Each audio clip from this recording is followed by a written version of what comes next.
കടലിൽ പൊള്ളാതെ നീർ പെയ്തു നീ ചെയ്യാതെ ഞാൻ കമ്പിളി പോലെ നിന്നെ പുണരാം. ഞാൻ നിന്നുടെ മാറത്തു മെല്ലെ വേരുകളാഴ്ത്തിടാം. നിൻ ഹരിത പരവതാനിയാവാം. കാലം കൂട്ടുനിന്നില്ലെങ്കിലും എന്നെ പറിച്ചെറിഞ്ഞാലും വീണ്ടും പടർന്നു കേറിടും ഞാൻ.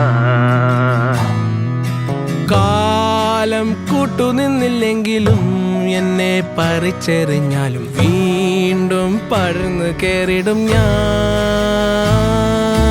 എന്തിനി വേഗം ഇത്തിരി നേരം, എന്തിനി വേഗം ഇത്തിരി നേരം പറ്റിപ്പിടിച്ച് ഞാൻ നിന്നോട്ടെ നിന്നുടെ മൃദുല പ്രതലമധിക മധുരമതിമനോഹരം.